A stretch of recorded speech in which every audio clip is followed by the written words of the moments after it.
Bonjour à toutes, c'est Nathalie Krebs, formatrice internationale dans le domaine de la beauté, la prothèse ongulaire, l'extension de cils, le maquillage et bientôt le massage bien-être également.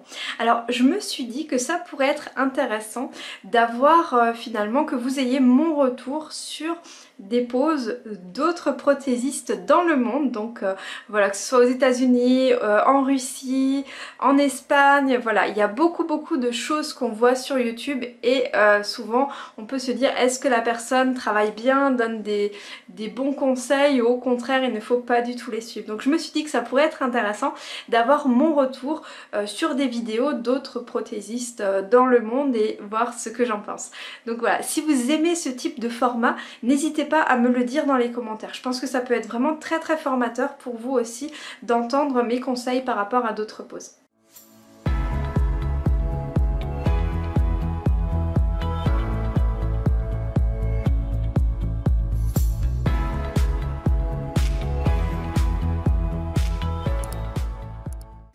Donc je vais vous montrer tout ça sur mon téléphone. Donc il s'agit de, voilà, de cette pose là que j'ai sélectionnée.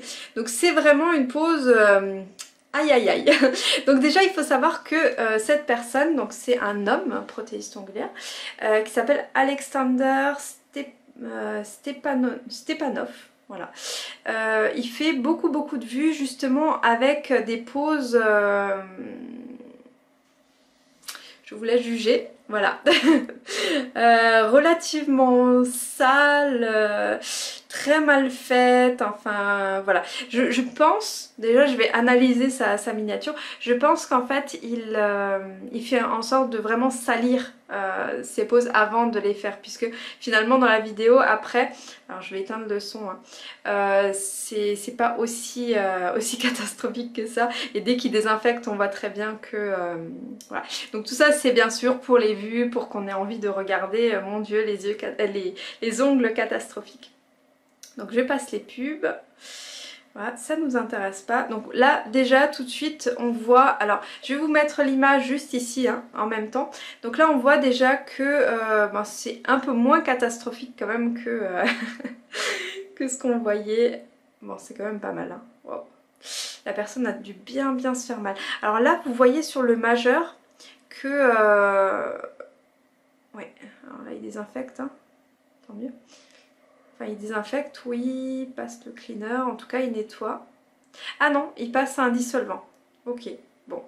Moi j'utilise pas de dissolvant, hein. Personnellement, voilà. Pourquoi? Parce que le dissolvant est gras. Donc on graisse les ongles avant de les dégraisser. C'est pas génial. Moi j'utilise, je lime en fait, directement. Je lime directement. Donc ouais, il commence pas par désinfecter les ongles. Moi je désinfecte hein. Personnellement c'est la première chose que je fais hein. Donc voilà, là il va repousser les cuticules. Donc il y a... moi ce majeur là il me fait peur quand même hein, parce qu'il est quand même ouvert loin. Je suis pas sûre que je travaillerais, en tout cas en tant que débutante ne travaillez jamais sur un ongle comme ça hein. Vérifiez bien que ce soit bien fermé. Donc là il repousse les cuticules avec... enfin il dégage les cuticules avec sa ponceuse. Ok. Dans cette vidéo là il passe des deux côtés parce qu'il avait une autre vidéo où il passait que d'un côté. Je me suis dit mais qu'est-ce qu'il fait? Pourquoi il passe pas de l'autre côté? Donc voilà, il passe bien sur l'ongle. Alors à ce stade faites super gaffe. Souvent on a tendance à trop limer et un ongle voilà qui est déjà abîmé, quand vous repassez par dessus faites super doucement. Donc là il utilise une lime à grains épaisse, donc je pense une lime à grains 80, mais on voit qu'elle est déjà pas mal utilisée hein, donc voilà, faites ça. Par contre l'ongle, on dirait qu'il y a une croûte sous l'ongle, à mon avis la personne a dû vraiment se l'arracher très court. Il y a quand même des gros risques d'infiltration. D'accord, donc là il utilise une brosse à dents. Il faut savoir que je n'ai pas regardé la vidéo avant, hein, c'est ça qui est marrant. Ok, il utilise une brosse à dents donc pour repousser la cuticule vers le haut. Ok, bon pourquoi pas.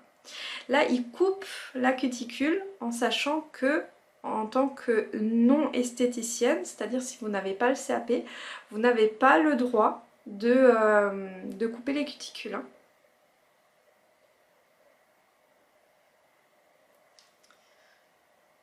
Ok, Il reprend sa petite brosse à dents. Qu'est-ce qu'il va faire sur cet ongle? Alors. Aïe aïe aïe, l'ongle est vraiment rouge. Hein. Il laisse toute la saleté en dessous comme ça. Ah ouais, apparemment. Donc là, je suppose qu'il a utilisé du primer, du nail prep. Donc là, il met du gel de base épais. Et il en pose donc sur la peau. Ok. Jamais fait comme ça. Pourquoi pas. Oui. D'accord. Il coupe. Alors que va-t-il faire? Ah ouais, d'accord.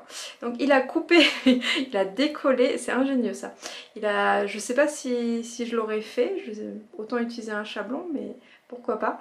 Donc il a coupé donc l'étiquette de son vernis semi-permanent. Alors là par contre, c'est un peu du bricolage quand même. Hein. Autant utiliser un chablon. Donc là il utilise du gel épais. Ok, pour réparer, ouais.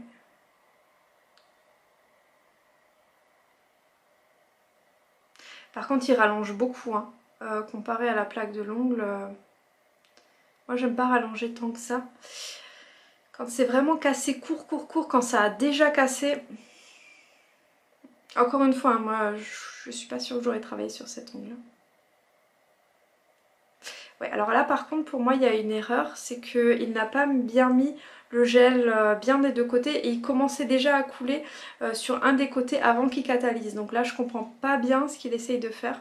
Pour moi il y a trop de matière qui a coulé d'un côté et il est mal réparti, donc à voir la suite. Peut-être que ça va se rattraper après, je pense. Donc là ok, il remet une deuxième couche, il va peut-être rattraper à cette couche là. Par contre je sais pas ce que vous en pensez, moi le gel, je le trouve quand même très très rose, rose quoi. Ok. Bon là il va un peu plus loin dessus.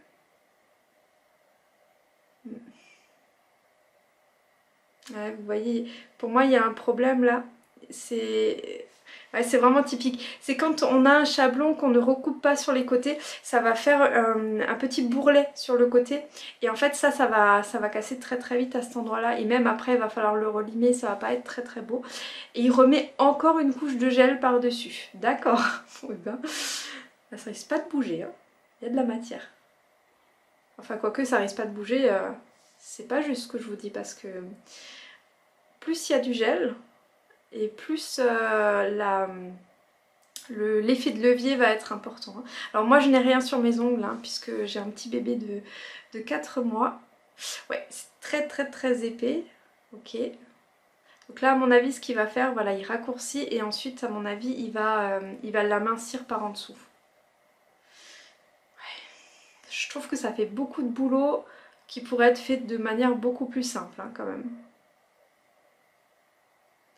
Donc là il raccourcit à la ponceuse, c'est possible. Ouais. Là il reprend les cuticules à la ponceuse aussi. Moi aussi proche des cuticules je préfère quand même largement utiliser la lime. Quand c'est au-dessus du gel hein, bien sûr.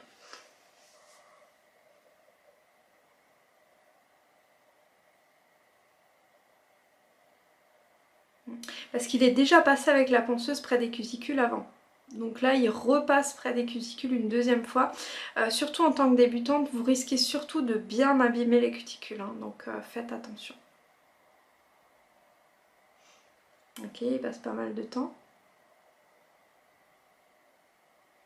Donc je pense que toute la vidéo on va rester sur cet ongle là. Bon après hein, c'est pas un souci. Le reste va se faire de la même manière. Donc vous voyez là il galère un petit peu sur le petit coin de côté. Que je vous disais avant, voilà on va galérer sur le petit coin. Voilà. Ça c'est des petites choses, dans un premier temps on ne se rend pas toujours compte quand on débute dans le métier. Mais c'est des petites choses qui vont faire qui vont nous faire galérer, qui vont faire que les poses ne tiennent pas. C'est un vrai métier les filles, hein. Attention, hein, ne faites pas n'importe quoi. Voilà, donc là il affine le bord libre, c'est ce que je pensais qu'il ferait, voilà, très bien. En sachant que s'il avait bien posé un vrai chablon tout de suite, il n'y aurait pas eu besoin de repasser en dessous, donc il aurait gagné du temps aussi. Et du produit.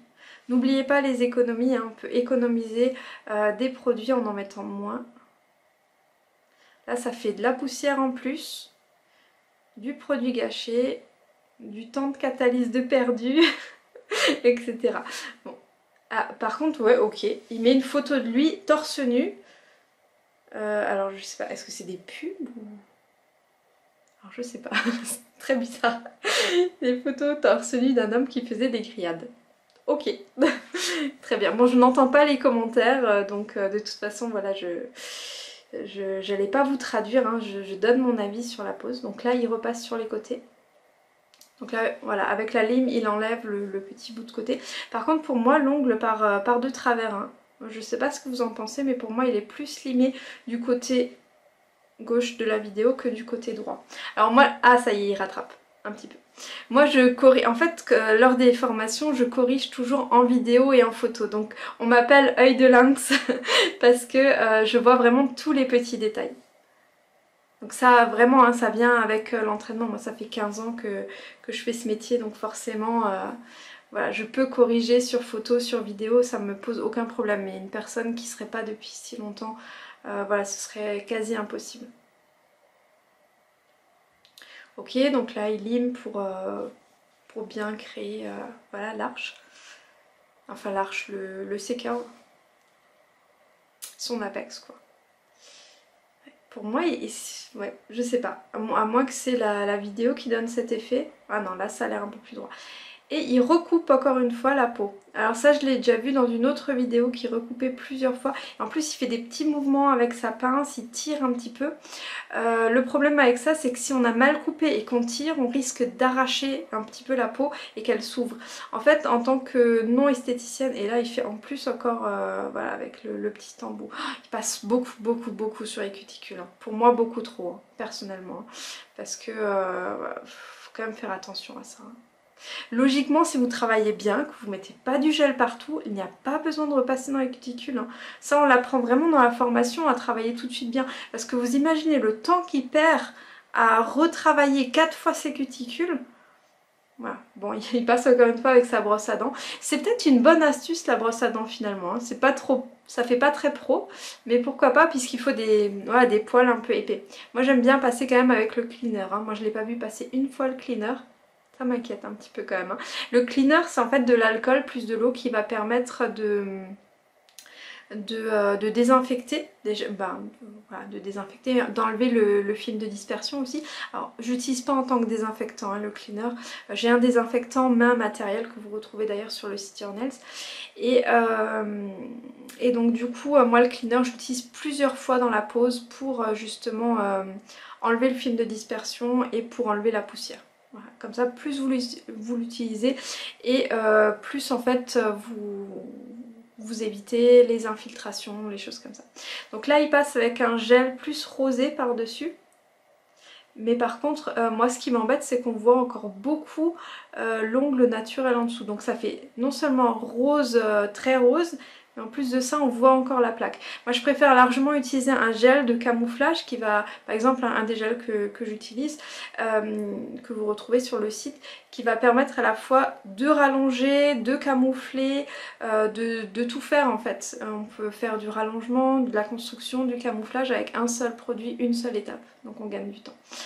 Donc voilà, là il a mis ses petites paillettes sur le bord, là il met sa finition apparemment. Par contre c'est une finition au pinceau comme ça, j'aime pas du tout les finitions épaisses, personnellement. Hein. J'utilise que les top coats pour à la fois la finition, pour finition vernis semi-permanent, finition gel, c'est un seul produit. D'accord, non en fait il a mis un peu de gel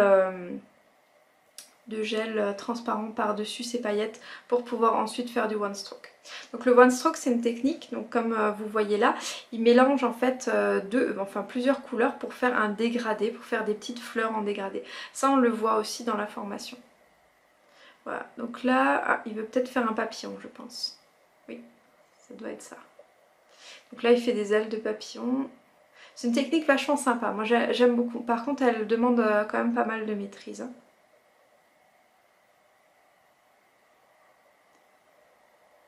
là il fait rien de folichon, hein, donc c'est pas compliqué. Voilà, l'astuce pour ça, hein, pour le one stroke, c'est vraiment de bien passer pour bien imbiber votre pinceau. On laisse sécher la première couche. Donc en général c'est avec de l'acrylique, hein, de la peinture acrylique. Vous en retrouvez d'ailleurs sur le site aussi, si besoin.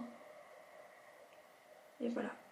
Donc là il utilise d'autres couleurs. Je sais même pas si je suis encore dans le cadre, si.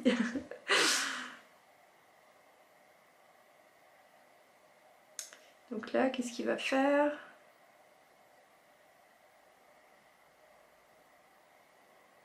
Ok, c'est peut-être des petits papillons, papillons bleus qu'il rajoute ou je sais pas. En tout cas, il rajoute des petites touches de bleu. Ah non, c'est des petites fleurs qu'il essaye de faire, d'accord. Ok. Deuxième couche. Ouais, ok.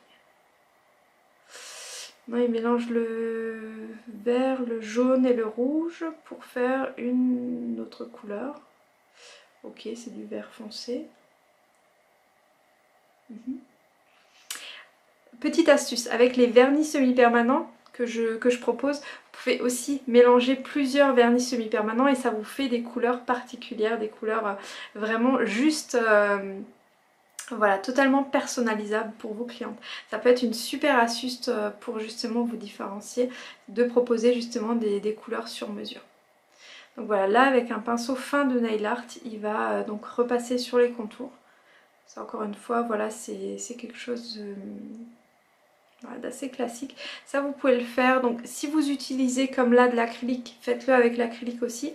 Sinon vous pouvez mettre votre finition, petite astuce, vous mettez votre finition shiny, donc la brillante par exemple, ou la mate, hein, peu importe, et vous repassez avec du gel paint par dessus pour donner un effet 3D. Ça peut être très sympa aussi. Vous retrouvez bien sûr tout hein, sur... c'était pas le but, hein, mais si vous cherchez des produits, voilà, vous les retrouverez. Donc là il met sa finition, effectivement il met une finition un peu épaisse. Donc là voilà, il a mis une finition mate par contre. Ah non, non ok, il est passé à un autre doigt et c'est l'acrylique qui donnait cet effet mat. Donc là il met sa finition au pinceau. Ouais, c'est un pinceau un peu long et fin. C'est normalement plus un pinceau à dégrader. Normalement il ne sert pas à ça, mais bon, pourquoi pas. Moi aussi des fois j'utilise ce qui n'est pas prévu. Donc là on voit qu'il y a un film de dispersion.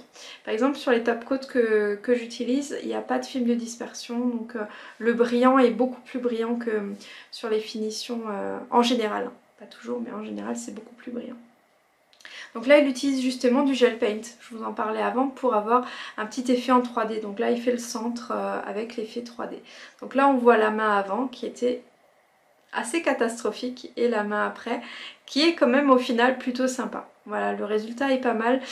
Vu qu'en fait il met ses papillons, son dessin, tout ça par dessus, c'est pas trop grave, on va dire que qu'il y ait ce gel qui soit pas tout à fait opaque en dessous. C'est moins gênant, on va dire. Voilà, donc c'est la fin de la vidéo, on va s'arrêter là. Hop là, c'est fini.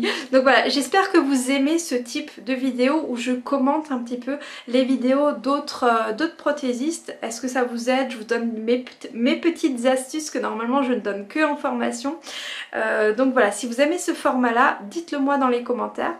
N'oubliez pas que je vous propose une petite formation d'initiation gratuite sur une semaine où on va voir ensemble plein de choses. Voilà, énormément de choses. Et si vous avez envie de continuer avec moi, eh bien on pourra continuer ensemble dans la formation professionnelle que vous pouvez suivre de chez vous. Voilà, je vous dis un grand merci de regarder mes vidéos et à très bientôt. Bye!